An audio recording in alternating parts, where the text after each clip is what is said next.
Oublie cette histoire de lune de miel et ses fadaises. Ma mère a besoin d'une auxiliaire de vie gratuite, alors fais tes valises et file-la servir, m'a dit mon mari, au lendemain de notre mariage. En guise de réponse, je lui ai annoncé une nouvelle qui l'a pétrifiée sur place. Et avant de commencer, je vous invite à aimer cette vidéo et à vous abonner à la chaîne. Apolline s'était toujours considérée comme une femme pragmatique et visionnaire. À 30 ans, elle avait réussi à décrocher son master à la faculté de sciences économiques, à se forger une solide carrière de conseillère financière dans l'une des plus grandes banques de Paris et à s'acheter son propre. 3 pièces en plein cœur du 9e arrondissement. Ses amis enviaient son indépendance et ses collègues la respectaient pour son professionnalisme et son caractère affirmé. La seule ombre au tableau de cette vie idéale était l'absence d'un compagnon à ses côtés. Mais tout avait basculé il y a 7 mois. L'irruption de Maxence de la Tour dans sa vie s'était faite de manière tout à fait banale dans un club de sport parisien où Apolline se rendait 3 fois par semaine pour garder la forme. Maxence utilisait l'appareil voisin et très courtois l'avait aidé à régler une machine dont elle n'avait pas l'habitude. Cet homme lui avait tout de suite paru fascinant. Une belle prestance cultivée, capable de tenir une conversation sur n'importe quel sujet. Il avait 32 ans, était directeur commercial dans une entreprise d'import-export célibataire et surtout désireux de s'engager dans une relation sérieuse. Maxence ne cachait pas qu'il était lassé des romances éphémères et qu'il cherchait une femme pour fonder un foyer. Cela avait conquis Apolline. Elle aussi rêvait depuis longtemps d'une relation stable, mais la plupart des hommes de son âge étaient intimidés par sa réussite et son aisance financière. Avec Maxence, tout était différent. Il admirait sincèrement ses accomplissements. Il s'intéressait à son travail, la soutenait dans ses projets professionnels et la courtisait avec une élégance folle. Soirées au théâtre-dîner, dans d'excellents bistrots parisiens et week-ends d'évasion en forêt de Fontainebleau. Apolline avait doucement fondu sous le charme de ses attentions. Au bout de 4 mois de relation, Maxence lui présenta sa mère. Geneviève Lemaire reçut sa future belle-fille de manière plutôt glaciale, bien que polie. Cette femme de 58 ans donnait l'impression d'être sévère mais juste. C'était une ancienne professeure de mathématiques à la retraite. Elle vivait seule, dans un petit appartement. De la banlieue et à Montreuil. Pour justifier la froideur de sa mère, Maxence expliqua qu'elle portait toujours le deuil de son père, décédé 5 ans plus tôt. « Ma mère est très méfiante envers les nouvelles personnes qui entrent dans ma vie », lui expliqua-t-il, après cette rencontre peu chaleureuse. « Mais quand elle te connaîtra mieux, je suis sûre qu'elle t'adorera. Tu es merveilleuse. » Apolline ne s'en offusqua pas. Elle comprenait que pour une femme d'un certain âge, rencontrer la nouvelle compagne de son fils était toujours une source de stress. De plus, Geneviève avait l'air d'avoir une santé fragile. Elle était pâle, toussait fréquemment et se plaignait de sa tension ainsi que de douleurs lombaires. Maxence s'occupait d'elle de manière touchante, lui rendant visite régulièrement et l'aidant pour ses courses et ses médicaments à la pharmacie. Après 6 mois de relation, Maxence la demanda en mariage. Cela se produisit dans un cadre romantique sur le rooftop d'un restaurant, offrant une vue imprenable sur l'Opéra Garnier. À la lueur des bougies et sous les étoiles, Apolline, qui se sentait prête, accepta sans la moindre hésitation. La bague était modeste, mais d'une grande élégance exactement à son goût. « Je suis si heureuse », avoua-t-elle à son fiancé, en admirant le bijou à son doigt. « Sincèrement, je commençais à douter de rencontrer un jour mon âme sœur. »« Moi, j'ai toujours su que je te trouverais, » répondit Maxence, avec tendresse, en lui baisant la main. « Nous serons très heureux. Tu verras. » Ils décidèrent de célébrer le mariage 2 mois plus tard. Apolline se plongea à corps perdu dans les préparatifs, le choix de la robe, la recherche d'un domaine, pour la réception, la liste des invités. Maxence la soutenait dans toutes ses décisions, n'apportant qu'1 ou 2 corrections par-ci par-là. Il insista par exemple pour que le mariage soit intime réservé au cercle très restreint. « Pourquoi faire des dépenses inutiles ?» argumentait-il. « Gardons plutôt cet argent pour notre lune de miel. Je regarde déjà des billets pour la Réunion. Le climat y est parfait en ce moment et les prix ne se sont pas encore envolés. » Apolline approuva totalement. Les grandes pompes ne lui disaient rien. Elle préférait de loin investir dans les voyages. Maxence lui semblait être l'homme idéal, pragmatique, attentionné, compréhensif. Même sa mère s'était peu à peu adoucie et commençait à traiter sa belle-fille avec plus de chaleur. Un mois avant la cérémonie à la mairie, Apolline se rendit à la boutique pour le dernier essayage de sa robe. Elle avait choisi une création simple mais raffinée. Une robe en satin ivoire, sans fioritures ni dentelle excessive. Le miroir lui renvoyait l'image d'une femme comblée prête à entamer un nouveau chapitre. Maxence était venu la chercher en voiture. Apolline lui demanda de patienter dehors car voir la robe avant le mariage portait malheur. Elle remit ses vêtements de ville et sortit avec la housse sous le bras. Près de la voiture, Maxence était au téléphone. Apolline ne voulait pas espionner, mais la voix de son fiancé portait loin. « Oui, tout se déroule comme prévu », disait-il à son interlocuteur. « Bientôt, maman aura une aide à domicile 24 heures sur 24. Plus besoin de payer ses auxiliaires de vie hors de prix. » Apolline se figea. De quelle aide parlait-il et que venaient faire des auxiliaires de vie dans l'histoire? Geneviève n'était pas au sommet de sa forme, certes, mais pas au point de nécessiter du personnel médical. Maxence aperçut sa fiancée et raccrocha précipitamment. Il se retourna tout sourire. « Alors, ma beauté, tout est prêt. Tu ne me montreras ta robe que le jour joue. » Apolline s'approcha avec méfiance. « J'ai surpris une bribe de ta conversation. Tu parlais d'une aide pour ta mère et d'auxiliaire de vie. Il lui est arrivé quelque chose. Pourquoi tu ne m'as rien dit ?» Le visage de Maxence se crispa une fraction de seconde, mais il retrouva vite son aplomb et éclata de rire. « Ah, ça! Je parlais avec un ami de sa mère à lui. Elle traverse une convalescence difficile après une lourde opération. C'est pour ça qu'ils doivent embaucher des infirmières. Ça coûte une fortune. Alors, je lui conseillais de demander à sa nièce, qui a fait des études d'infirmière, de s'en occuper. » L'explication semblait logique et Apolline s'apaisa. Maxence lui ouvrit la portière et ils rentrèrent, mais un étrange pressentiment refusa de la quitter de la soirée. Quelques jours plus tard, un autre épisode troublant survint. En entrant dans une pharmacie pour acheter des vitamines, Apolline aperçut par hasard Geneviève au comptoir. Sa belle-mère achetait des quantités astronomiques de matériel médical, boîtes de cachets, bandages et même une paire de béquilles. Pourtant, elle se déplaçait avec une agilité déconcertante, sans aucun appui. Apolline voulut s'approcher pour la saluer, mais Geneviève, en la voyant, paya à toute vitesse et fila hors de l'officine sans un mot. La belle-fille trouva cela bizarre, mais décida de ne pas en faire un drame. Peut être que sa belle-mère était gênée d'étaler ses problèmes de santé. À 2 semaines de la cérémonie, le premier véritable conflit éclata. Apolline suggéra d'inviter ses parents qui vivaient à Bordeaux. « Pourquoi faire des dépenses inutiles ?» balaya le fiancé. « Ils doivent faire le trajet depuis loin. Les hôtels à Paris coûtent une blinde. On ira les voir après. On fera un week-end là-bas et on fêtera ça avec eux. »« Mais c'est mon mariage !» s'indigna Apolline. « Comment veux-tu que je me marie sans mes parents ?»« Allons bon !» s'agaça Maxence. « Tu es une femme adulte et indépendante. C'est quoi ces caprices d'enfant ? On fait des économies sur la réception pour en profiter à la réunion et pour notre vie future. » La dispute faillit tourner au scandale. Apolline était prête à tout annuler, mais Maxence finit par céder en prenant l'air de lui faire une faveur incommensurable. Ses parents acceptèrent de venir même si le trajet en TGV fatiguait sa mère qui souffrait de problèmes cardiaques. 1 semaine avant les noces, un second événement vint définitivement mettre Apolline sur ses gardes.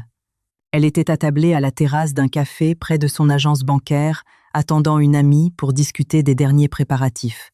Une femme inconnue, la trentaine mince, les cheveux courts et vêtue très sobrement, pénétra dans le café. Elle regarda autour d'elle et se dirigea d'un pas décidé vers la table d'Apolline. « Excusez-moi, vous êtes bien Apolline ?» demanda l'inconnue en s'asseyant sans y avoir été invitée. « Oui, et vous êtes ?» s'étonna Apolline. « Je m'appelle Faustine Mercier. Je suis l'ex-femme de Maxence. » Apolline eut le souffle coupé.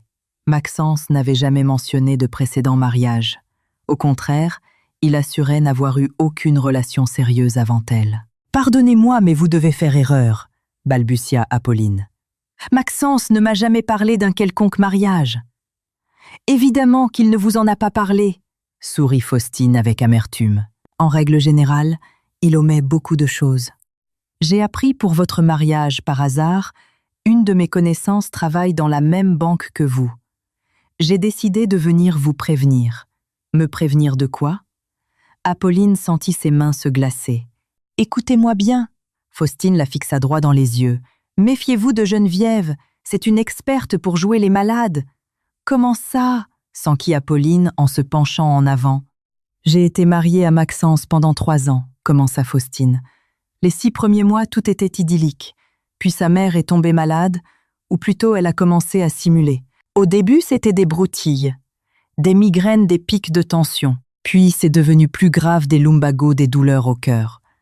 Maxence a insisté pour que je m'installe chez eux, pour m'occuper d'elle. « Et vous avez accepté ?» murmura Apolline. J'étais jeune et naïve. Je pensais que ce serait temporaire. Mais le provisoire est devenu définitif. Je suis devenue la bonne, à tout faire de la maison. Je faisais le ménage, la cuisine, les lessives, et je jouais les infirmières pour ma belle-mère soi-disant mourante, alors qu'en réalité, elle se portait comme un charme dès qu'elle pensait que j'avais le dos tourné. « Pourquoi avez-vous divorcé ?» Apolline devinait déjà la réponse. Je n'en pouvais plus. Au bout de 3 ans, j'ai compris qu'il se servait de moi. J'ai demandé le divorce. Maxence n'a opposé aucune résistance, ce qui voulait dire qu'il cherchait déjà une nouvelle candidate. Faustine se leva et posa une main sur l'épaule d'Apolline. « Je ne veux pas ruiner votre vie, mais je ne pouvais pas me taire. Cet homme est incapable d'aimer sincèrement. Il ne cherche pas une épouse, mais une domestique pour sa mère. Réfléchissez bien avant de lier votre vie à la sienne. » Après le départ de Faustine, Apolline resta longuement prostrée, tentant de digérer l'information. D'un côté, cette ex-femme pouvait mentir par jalousie. De l'autre, son récit expliquait tant d'anomalies dans le comportement de Maxence et de sa mère. Le soir même, Apolline décida de confronter son fiancé. « Maxence, je dois éclaircir un point, » dit-elle lorsqu'il vint chez elle. « As-tu déjà été marié ?» Le visage de Maxence se ferma. « Où es-tu allé chercher des âneries pareilles ?»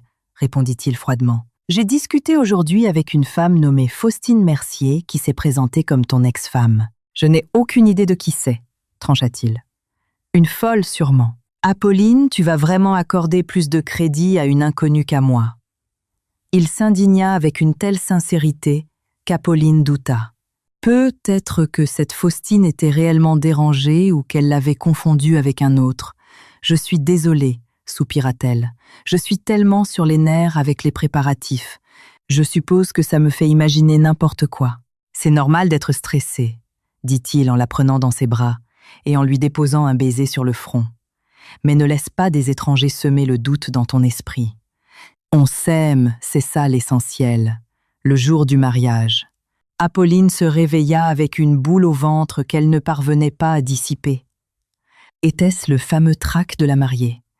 Elle s'efforça d'oublier les coïncidences troublantes des dernières semaines pour se concentrer sur l'événement. La cérémonie à la mairie de son arrondissement fut émouvante. Dans sa robe ivoire, Apolline se sentait comme une princesse.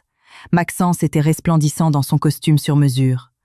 Lors de l'échange des alliances, une tendresse si sincère brillait dans ses yeux que tous les doutes d'Apolline s'envolèrent. Le vin d'honneur et le dîner réunirent une 20aine de personnes. Ses parents, malgré la fatigue du trajet depuis Bordeaux, rayonnaient de bonheur. Geneviève était également présente, affichant une forme olympique. La belle-mère portait un élégant tailleur bordeaux, était coiffée avec soin et subtilement maquillée. Elle virevoltait entre les tables, discutait avec les convives et dansa même un slow avec son fils. Pas l'ombre d'une faiblesse ou d'une maladie. Mais c'est précisément pendant le bal que survint le 3e signal d'alarme. Geneviève s'approcha d'Apolline, qui soufflait à sa table après une danse avec son mari. « Eh bien, ma fille, te voilà officiellement membre de la famille, » dit-elle, avec un sourire qui parut un peu faux à Apolline. « Merci, Geneviève, j'en suis ravie. Tu sais, j'ai une petite faveur à te demander. » La belle-mère baissa la voix. « Après votre lune de miel, passe me voir plus souvent. Je vis seule, je m'ennuie parfois. Et puis la santé me joue de vilains tours ces temps-ci. » « Bien sûr, je passerai vous voir, » accepta Apolline. « Mais qu'est-ce qui vous inquiète? Au juste, vous devriez peu. être consultée. Oh, à quoi bon les médecins? Geneviève balaya l'idée d'un geste de la main. J'ai le dos en miettes, ma tension fait des bonds et mon cœur me pique. Parfois, je n'arrive même pas à me lever. D'autres fois, je n'ai pas la force d'aller au supermarché. Heureusement que mon Maxence est là pour m'aider. Apolline dévisagea sa belle-mère.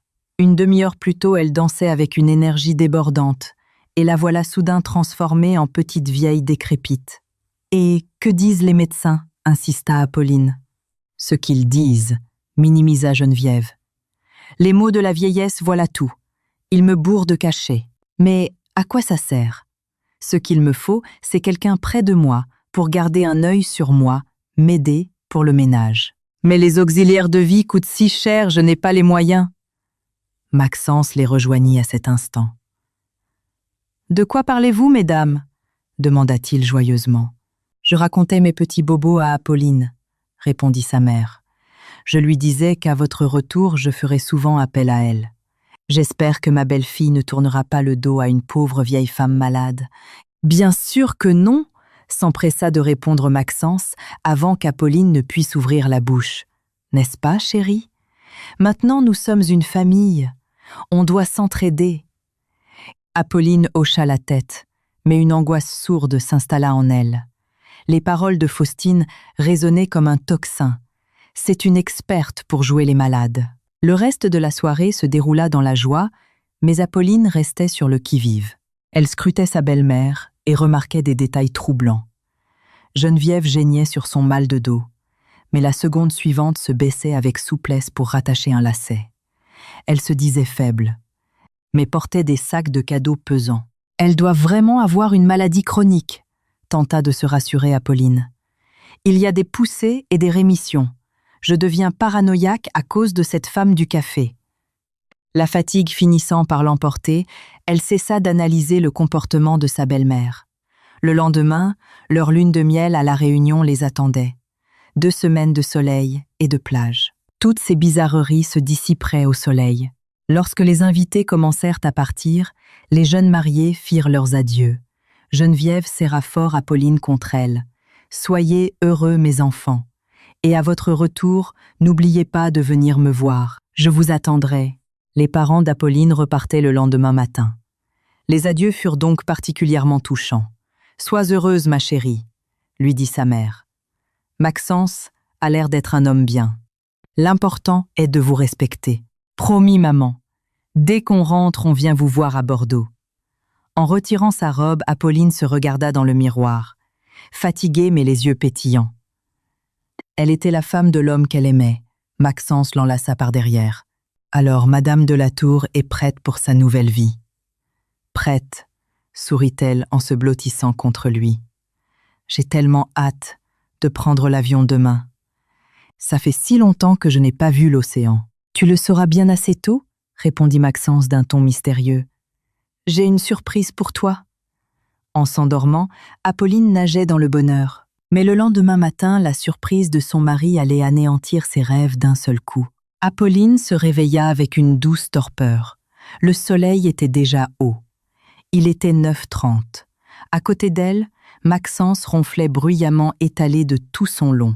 Le premier jour de leur vie de couple. Apolline s'étira. L'avion décollait à 19 d'Orly. Ils avaient tout leur temps. Elle se leva sans bruit pour préparer le petit déjeuner. Dans le couloir, son regard s'arrêta sur leurs 2 valises prêtes depuis la veille. Elle s'imaginait déjà sirotant un cocktail face à l'océan Indien. Attiré par l'odeur du café, Maxence apparut dans la cuisine, entièrement habillé en tenue de ville. Apolline trouva cela étrange. D'ordinaire, il traînait en jogging le week-end. « Bonjour, ma femme », dit-il. Sa voix était tendue, dénuée de sa chaleur habituelle. « Bonjour, mon mari », répondit-elle d'un ton badin, en lui tendant un mug. Prêt pour le grand départ. Maxence ne répondit pas immédiatement. Il s'assibut une gorgée et regarda longuement par la fenêtre. Un muscle tressautait sur sa mâchoire. « Écoute », lâcha-t-il finalement sans la regarder. « Je dois te dire quelque chose. Que se passe-t-il » Le sang d'Apolline se glaça. Maxence se leva et fit les 100 pas. Il s'arrêta brusquement. « Oublie cette histoire de lune de miel et ses fadaises. Ma mère a besoin d'une auxiliaire de vie gratuite, alors fais tes valises et file la servir. » Apolline resta pétrifiée, sa tasse à la main. Pendant quelques secondes, elle crut avoir mal entendu. Elle posa lentement son mug. « Répète un peu, je crois que j'ai mal compris. »« Tu as très bien compris, » cracha Maxence. « Ma mère s'est sentie très mal hier soir après le mariage. Elle a besoin de soins constants. Tu n'as pas de formation médicale, mais tu as beaucoup de temps libre. Tu passes tes journées assises dans un bureau à compter l'argent des autres. »« Je travaille dans une grande banque, » s'indigna Apolline. « J'ai un poste à responsabilité. »« La belle affaire, » ricana-t-il avec mépris. « Tu brasses du papier, alors qu'ici un être humain appelle à l'aide. C'est la mère de ton propre mari. Ça t'écorche tant que ça de faire ton devoir familial ?» Apolline le dévisageait sans le reconnaître. Où était passé l'homme bienveillant qui admirait sa carrière? Devant elle se tenait un étranger au regard de glace et à l'air arrogant. « Et notre voyage ?» demanda-t-elle la voix tremblante. « Oublie-le, je t'ai dit, » trancha-t-il. « Ma mère est plus importante que tes petits caprices. Tu vas aller t'installer chez elle. Tu t'occuperas d'elle et tu feras le ménage. C'est ton devoir d'épouse et de belle-fille. » Une vague de rage froide monta en Apolline. Les pièces du puzzle s'assemblaient. Les mots de Faustine résonnaient. « Je vois, » dit-elle d'un calme glacial. « Et si je refuse ?»« Tu ne refuseras pas, » répondit-il suffisant. « Tu es une femme bien élevée. Et puis, pour aller où on est marié, sous le régime de la communauté, notre argent est commun. » « Notre argent est commun, » répéta Apolline avec une inflexion métallique qui échappa à Maxence. « Bien sûr, c'est toi-même qui as suggéré d'ouvrir un compte joint. C'est plus pratique pour les finances du ménage. » Apolline hocha la tête et marcha vers son ordinateur portable. Maxence la regarda perplexe. « Que fais-tu ? Je vérifie notre budget commun, » répondit-elle en se connectant à son espace bancaire. Elle scruta l'écran en silence. Ce qu'elle découvrit dépassait ses pires cauchemars. Il y a 3 jours, la veille du mariage, une énorme somme avait été retirée du compte joint, l'équivalent exact du prix du voyage à la Réunion. « Maxence, viens voir, » l'appela-t-elle. « Quoi encore ?» grogna-t-il s'approchant. « Explique-moi cette opération. » Elle pointa l'écran du doigt. « Remboursement de l'agence de voyage virée vers ta carte personnelle. Vendredi dernier. Un jour avant qu'on se dise oui. » Maxence blêmit. « C'est parce que j'ai annulé les billets. Ma mère est tombée malade. Je savais qu'on ne pourrait pas partir. Tu as annulé notre lune de miel payée avec le compte joint la veille du mariage, » articula-t-elle lentement. « Et tu as transféré l'argent sur ton compte perso sans m'avertir. »« Je voulais te le dire, » balbutia-t-il. « Quand, ce matin, juste après m'avoir ordonné de devenir la boniche de ta mère, elle se leva les yeux, dans les yeux. Tu sais ce qui est le plus ironique? Cet argent sur le compte joint, c'est moi qui l'y avais déposé. C'était mes économies personnelles. Tu as volé mon argent pour le mettre dans ta poche. Ne dis pas n'importe quoi, explosa Maxence. Quel vol? Nous sommes mariés. Mariés, rit-elle jaune. Et dans une famille normale, on se ment, on annule les voyages dans le dos de l'autre et on exige de son partenaire qu'il devienne esclave gratuit. Maxence ouvrit la bouche, mais elle le coupa net. « Tu sais quoi, mon très cher époux? En guise de réponse, je vais t'annoncer une nouvelle qui va te pétrifier sur place. Dès demain, je demande l'annulation de ce mariage et j'exige que tu me restitues chaque centime que tu t'es approprié. » Maxence vacilla et s'agrippa à une chaise. « Non, tu ne peux pas faire ça.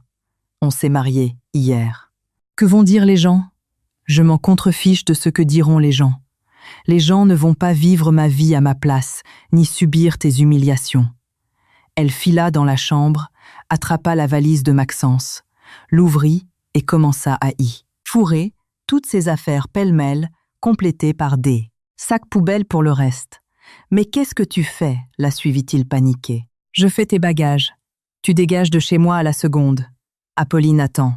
Parlons calmement. J'ai peu. Être été un peu rude pour ma mère. » Elle se dégagea violemment. Un peu rude. Tu m'as traité d'auxiliaire de vie gratuite. Tu as exigé que je quitte la banque. Tu as volé mon argent. Tu appelles ça un peu rude. Je n'ai pas volé. C'était l'argent de nous deux. Apolline sortit une chemise cartonnée de son tiroir. Voici les relevés de mes comptes. Et voici les virements vers le compte joint. Tout l'argent venait de moi. Où est ta contribution au ménage Maxence? Il se tut, incapable de formuler une réponse. Et maintenant, explique-moi autre chose. Elle attrapa le smartphone de Maxence, posé sur la table de chevet. Le code de ton téléphone. Ma date de naissance. C'est mignon. Tu n'as pas le droit de fouiller là-dedans, s'écria-t-il, en voulant le lui arracher. J'en ai parfaitement le droit. Je suis ta femme légitime. Elle l'esquiva et ouvrit ses SMS. Ce qu'elle y lut signa la fin définitive de son innocence. Les messages avec sa mère dataient d'1 mois. Maxence, comment ça avance avec la fiancée? Elle a accepté le petit mariage. Oui, maman, tout se passe comme prévu. Je lui dis qu'on économise pour le voyage. Bien joué. Et tu lui as parlé de ma santé, par allusion pour l'instant. Après le mariage, j'annoncerai que tu as besoin de soins. Fin 4. Parfait. Je n'aurai plus à payer quelqu'un pour le ménage, ni à faire à manger. Pourvu qu'elle ne fasse pas sa tête de mule. Elle n'aura pas le choix. Elle a un bel appartement parisien. On le vendra plus tard. Le vendre, et on habitera où? Dans ton 3 à Montreuil. On tiendra très bien, et on mettra le sien en location pour se faire une rente. Ils avaient tout planifié comment dompter la jeune épouse, la forcer à démissionner. Il y avait même une ébauche de son emploi du temps domestique. Apolline tendit le téléphone à Maxence dans un silence de mort. En relisant ses propres textos, il devint livide. « Ce n'est pas ce que tu crois, tenta-t-il. « Et c'est quoi ?» demanda-t-elle, d'une voix polaire. « Ce n'est pas un plan pour me réduire en esclavage, pour vendre mon bien immobilier. »« Ma mère est vraiment malade, » hurla-t-il. « Elle a besoin d'aide. Hier, elle dansait mieux que moi. Et la semaine dernière, à la pharmacie, elle trottinait comme un lapin. Tu l'as fait suivre. Je l'ai croisée par hasard. Ta mère, si malade, achetait des béquilles et des bandes, elle préparait son petit numéro de vieille dame grabataire. » Maxence comprit qu'il était acculé. Ses épaules s'affaissèrent et il s'assit lourdement sur le lit. « Écoute, Apolline, on a peu, être mal commencé, mais maman vit seule. On a tous les deux des situations confortables. On ne peut pas aider la famille. »« Aider, oui, » dit Apolline. « Aller la voir faire ses courses l'inviter, pas devenir sa boniche et renoncer à ma propre existence. »« Bon d'accord, » tenta-t-il changeant de tactique. « Trouvons un compromis. Tu n'iras que le week-end et tu garderas ton travail. » Trop tard pour les compromis. Tu as montré ton vrai visage. C'est alors que la sonnerie de la porte d'entrée retentit. Apolline regarda dans le Judas Geneviève. Se tenait là un grand sac cabas à la main. « C'est qui ?» demanda Maxence. « Ta mère, venue vérifier que le processus de dressage a bien commencé. » Apolline ouvrit la porte. Geneviève entra comme en terrain conquis. « Bonjour, ma fille », déclara-t-elle d'un ton impérieux. « Maxence m'a raconté à quel point j'étais mal en point. J'ai fait un malaise après la fête hier. » Pourtant, elle semblait péter le feu. Elle fit le tour du salon, jeta un regard inquisiteur aux meubles et tira des feuilles imprimées de son sac. « Tiens, je t'ai préparé un planning, » annonça-t-elle, « pour que tu saches quoi faire et à quelle heure parce que les jeunes d'aujourd'hui, vous êtes très désorganisés. » Apolline prit les feuilles. Ce qu'elle lut relevait du délire pur et simple. Des règles de vie lever à sept 0. Préparation du petit déjeuner. Aspirateur quotidien. Poussière et lavage des sols. Machine 1 jour sur 2. Déjeuner servi à 13h30 précise. Dîner à 19h. Aide pour la prise des médicaments matin et soir. Massage des jambes avant le coucher. Sortie avec les amis uniquement avec mon autorisation préalable. Télévision programme validé par moi. Interdiction de parler fort. De cuisiner épicé et de porter des jupes courtes. Apolline releva lentement les yeux.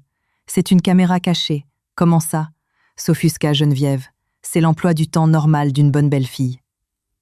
Apolline se tourna vers Maxence. « Et tu valides ça ?» Maxence, coincé, bafouilla. « Eh bien, on peut être négocié certains points. » « Négocier ?» s'étrangla Geneviève. « Maxence, on en avait parlé. Tu m'avais promis qu'elle m'aiderait. »« Promis », releva Apolline. « Quand on s'est mariés hier. On en a parlé le mois dernier, » gaffa Maxence, avant de se mordre la lèvre. « Donc avant même le mariage, vous organisiez déjà ma vie. » Geneviève tenta de reprendre la main. « Ma fille, tu ne comprends pas. J'ai le cœur fragile, le dos en compote. J'ai besoin d'une assistance constante. » « Une assistance constante, » acquiesça Apolline. « C'est pour ça qu'hier vous avez dansé pendant 2 heures d'affilée sans transpirer. J'ai de bons jours, mais la plupart du temps je suis alitée. » « Alitée » Apolline dégaina le téléphone de Maxence. « Et hier soir, à 23 heures, quand tout le monde était parti, vous faisiez quoi? Vous dormiez, j'imagine. » « Évidemment. »« Faux. » Apolline planta l'écran sous le nez de sa belle-mère. « Hier soir, vous écriviez à votre fils « Viens demain avec ta femme. On va commencer le processus de dressage. » Geneviève pâlit violemment et fusilla son fils du regard. Maxence baissa les yeux. « D'où tu sors ça ?» balbutia Geneviève. « D'un petit oiseau, » trancha Apolline. « Et maintenant écoutez-moi bien tous les deux. Il n'y aura aucun processus de dressage ni d'esclavage. Je demande l'annulation du mariage et je veux qu'on me rende mon argent. » « Comment ça, annulation ?» s'étrangla Geneviève. « Pour qui tu te prends, ma petite dame? Tu es mariée, tu assumes. Si ton mari te dit d'aller vivre chez ta belle-mère, tu obéis. Je n'ai aucune leçon à recevoir de vous, » claqua Apolline. « Et je ne déménage nulle part. Ici, c'est mon appartement. C'est moi la propriétaire. » Geneviève se tourna vers Maxence. « Tu vas laisser cette gamine me parler comme ça. Remets-la à sa place. » Maxence recula. « Apolline, ne sois pas si radicale. Un mot de plus, et vous dégagez tous les deux sur le palier. » Geneviève passa à l'offensive. « Petite ingrate, je t'ai acceptée comme ma propre fille, et tu montres ton vrai visage. Mon vrai visage, vous vous faites passer pour une mourante, pour avoir une boniche à l'œil. Je ne simule pas, j'ai mal partout. Allez voir un médecin alors. Faites des analyses au lieu d'imposer un planning de ménage à votre belle-fille. Elle n'ira pas, » intervint Maxence. « Elle a peur des médecins. »« Je n'ai pas peur, » cria la mère. « Ils n'y comprennent rien. Ils disent que je suis en pleine santé. » Apolline regarda Maxence avec un sourire triomphant. « Tu l'entends. Les médecins disent qu'elle est en pleine forme. Et vous vouliez me transformer en garde-malade pour une femme en bonne santé. » Réalisant sa gaffe, Geneviève tenta de rattraper le coup. Les médecins sont jeunes, inexpérimentés. Bien sûr, allez, prenez vos clics et vos claques et foutez le camp de chez moi. Tous les deux. Apolline jeta les sacs poubelles et la valise dans le couloir. « Apolline, je t'en prie, donne-moi une chance, » supplia Maxence. « Je trouverai une vraie auxiliaire de vie pour maman. C'est mort. Vous avez prouvé qui vous étiez. Je n'ai pas besoin d'une belle famille d'escrocs. » Geneviève prit la direction de l'ascenseur avec dédain. « Viens, Maxence, on n'a rien à faire ici. » Elle avait l'air bien sous tous rapports, mais c'est juste une égoïste. « C'est égoïste de refuser d'être exploitée, » répliqua Apolline en brandissant son téléphone avec la vidéo de Geneviève en train de danser la veille. Maxence ramassa ses sacs les yeux fuyants. « J'attendrai que tu te calmes, Apolline. On arrangera les choses. »« Attends toujours, » dit-elle en lui claquant la porte au nez. Une fois seule, Apolline s'adossa à la porte et ferma les yeux. Quel cauchemar! Moins de 24 heures de mariage et un tel déballage. Heureusement qu'elle avait tout découvert si vite. Que se serait-il passé si elle avait obéi? Son téléphone sonna. C'était son amie Romane. « Salut, la jeune mariée. Alors cette lune de miel. »« Il n'y aura pas de lune de miel, » répondit Apolline vidée. « Je divorce. » Romane poussa des cris d'orfraie, pendant qu'Apolline lui résumait la situation. « Mais quelle pourriture! Comment tu n'as rien vu? Ils jouaient le fiancé parfait, et ils cachaient bien leur jeu. L'essentiel maintenant, c'est de récupérer mon argent et d'annuler ça. » La première semaine, Apolline la passa dans un état second. Le soulagement de ne plus avoir à feindre se mêlait à l'amertume de ses illusions perdues. Ses jours de congé défilaient lents et tristes. Maxence appelait tous les jours, elle l'avait bloqué. Elle demanda à Romane de lui trouver un bon avocat. « Tu es sûre pour le divorce ?» demanda Romane au café. « Tu as vu la liste des corvées.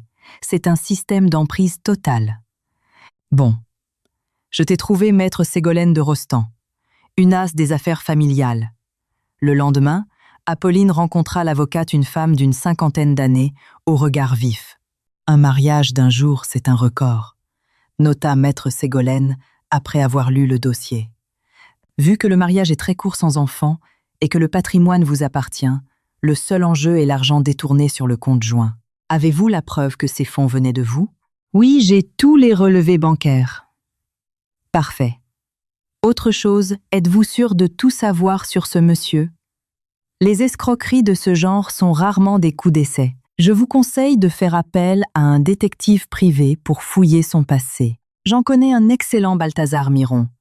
Mieux vaut payer un détective maintenant que d'avoir des mauvaises surprises.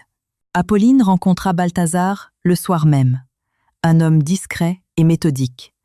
Elle lui donna le nom de Maxence de la Tour, sa date de naissance et son ancienne adresse. Le détective nota tout et promit des résultats sous 4 jours. Le lendemain, Apolline retourna au travail. Son chef de service, M. Thibault, vint la voir à la cantine. « Apolline, j'ai une question délicate. Hier, votre mari a appelé l'agence pour demander des détails précis sur vos primes et votre salaire exact. Il a dit qu'il établissait le budget familial. Je ne lui ai rien dit, bien sûr, confidentialité oblige. Mais j'ai trouvé ça étrange. » Le sang d'Apolline se glaça. « Merci de m'avoir prévenu, monsieur Thibault. Nous sommes en pleine séparation. N'hésitez pas à me signaler tout autre appel de sa part. » L'après-midi, Apolline appela le détective. « Balthazar, est-ce que ça avance ? J'ai des choses très intéressantes. Venez à mon bureau demain matin. » Lorsqu'ils se revirent, Balthazar posa 3 dossiers sur la table. « Votre mari est fascinant. Commençons par le commencement. Il a été marié plusieurs fois. Officiellement, 3 fois. »« 3, souffla Apolline. Premier mariage en 2012 avec Solange Vasseur, infirmière. Divorce 2 ans plus tard. Je lui ai parlé, même stratagème. La mère, malade, la domestique gratuite. Elle a fui. Il ouvrit le 2e dossier. 2e mariage en 2015. Faustine Mercier, comptable, divorce en 2018. C'est elle qui m'a prévenu. Exact. D'ailleurs, elle vous passe le bonjour. Et le 3e mariage. 2019. Hortense Blanc, vendeuse. Et devinez quoi? Le divorce n'a jamais été prononcé. Apolline resta bouche bée. Vous voulez dire qu'il m'a épousée en étant marié à une autre? Exactement. C'est de la bigamie. Légalement, votre mariage est nul et non avenu.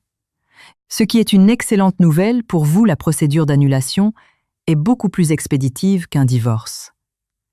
Quant à la pauvre Hortense, elle a fui elle aussi, mais les papiers n'ont jamais été faits. Apolline tenta d'encaisser le choc. Et l'appartement de sa mère à Montreuil. J'ai vérifié au cadastre. Cet appartement appartient à Maxence. Il l'a acheté à crédit pour le mettre en location. D'ailleurs, il a 15 000 € d'arriérés de remboursement. La banque menace de le saisir. Il cherchait visiblement un portefeuille sur pattes pour éponger ses dettes. Et sa mère, Geneviève? Balthazar afficha un sourire sinistre. C'est là que ça devient sordide. Sa vraie mère est morte il y a 10 ans. Geneviève Lemaire, 56 ans, et sa complice. Pire, ils vivent ensemble depuis 5 ans, et pas comme mère et fils, c'est sa compagne. Toute cette mise en scène de la mère malade est une arnaque montée de toutes pièces pour soutirer de l'argent et des services gratuits à des femmes indépendantes. Apolline s'effondra dans son fauteuil.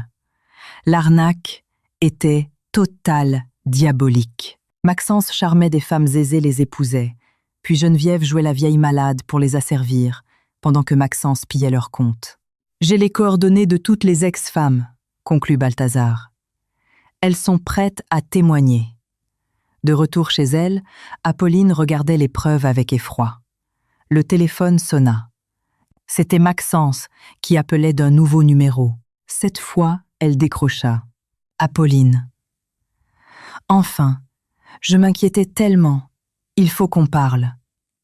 Parler de quoi?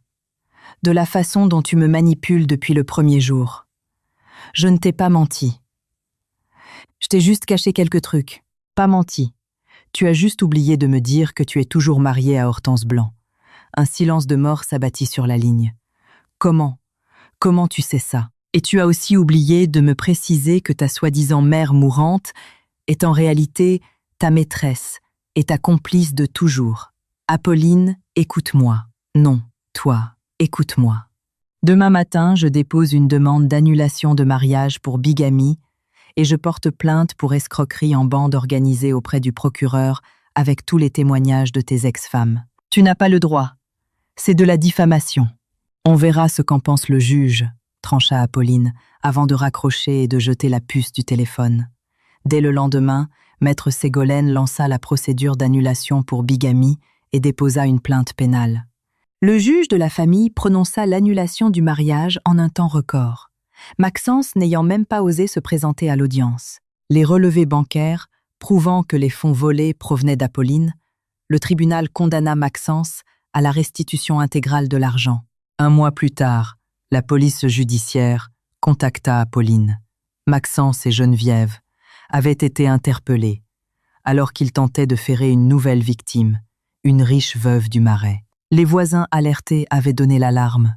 Inculpé pour escroquerie aggravée et abus de confiance, il risquait plusieurs années fermes à la prison de Fleury-Mérogis pour rembourser ses dettes et payer ses avocats. Maxence dut brader son appartement de Montreuil. 6 mois plus tard, Apolline était assise à la terrasse du même café parisien, mais cette fois face à Solange, la première épouse. « Vous savez, je suis si heureuse qu'ils aient enfin été arrêtés », souriait Solange. « Vous avez été la première à avoir le cran de les stopper. »« J'ai juste eu la chance de découvrir leur vrai visage à temps », répondit Apolline avec humilité. « Non, vous êtes forte.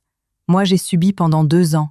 Vous n'avez pas plié une seule seconde. » En rentrant chez elle, Apolline flânait dans les rues de Paris, savourant l'air frais. Certes, cette mésaventure avait brisé ses illusions de conte de fées romantiques, mais elle avait sauvé son intégrité, son argent et sa liberté. Son bel appartement l'accueillit dans un silence paisible. Ce n'était plus le silence de la solitude, mais celui de l'indépendance retrouvée. Elle se servit un verre de vin rouge, mit sa musique préférée et alluma son ordinateur.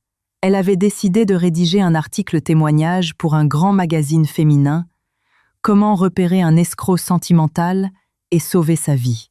Pendant ce temps, à Fleury-Mérogis, Maxence se plaignait à son codétenu de la méchanceté des femmes modernes. Et dans le quartier des femmes, Geneviève pestait contre ces jeunes qui ne respectaient plus les aînés persuadés d'être la victime de l'histoire. Mais leur petit jeu était définitivement terminé. Apolline, elle avait tourné la page débarrassée des princes charmants de pacotille et plus forte que jamais. Et cela valait bien toutes les lunes de miel du monde.